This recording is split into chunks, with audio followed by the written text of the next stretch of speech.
You seated? I want you to remember that no bastard ever won war by dying for his country. He won it by making the other poor dumb bastard die for his country. And then all this stuff you heard about America not wanting to fight, wanting to stay out of the war, is a lot of horse dung. Americans traditionally love to fight. All real Americans love the sting of battle. When you were kids, you all admired the champion marble shooter, the fastest runner, big league ball players, the toughest boxers. Americans love a winner and will not tolerate a loser. Americans play to win all the time. I wouldn't give a hoot in hell for a man who lost and laughed. That's why Americans have never lost and will never lose a war, because the very thought of losing is hateful to Americans. Now, an army is a team. It lives, eats, sleeps, fights as a team. This individuality stuff is a bunch of crap. The bilious bastards who wrote that stuff about individuality for the Saturday Evening Post don't know anything more about real battle than they do about fornicating. Now, we have the finest food and equipment, the best spirit, and the best men in the world. You know, by God, I actually pity those poor bastards we're going up against. By God, I do. We're not just going to shoot the bastards.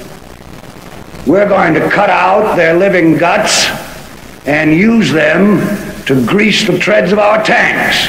We're going to murder those lousy Hun bastards by the bushel. Now,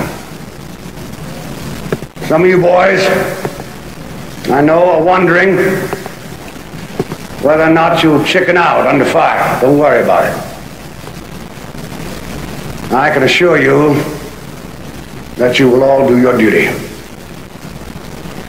The Nazis are the enemy. Wade into them. Spill their blood. Shoot them in the belly. When you put your hand into a bunch of goo that a moment before was your best friend's face, you know what to do. Now, there's another thing I want you to remember. I don't want to get any messages saying that we are holding our position. We're not holding anything. Let the Hun do that. We are advancing constantly, and we're not interested in holding on to anything except the enemy. We're going to hold on to him by the nose, and we're going to kick him in the ass. We're going to kick the hell out of him all the time, and we're going to go through him like crap through a goose. Now, there's one thing that you men will be able to say when you get back home. And you may thank God for it. 30 years from now, when you're sitting around your fireside with your grandson on your knee, and he asks you, what did you do in the great World War II? You won't have to say, well, I shoveled shit in Louisiana. All right, now you sons of bitches, you know how I feel.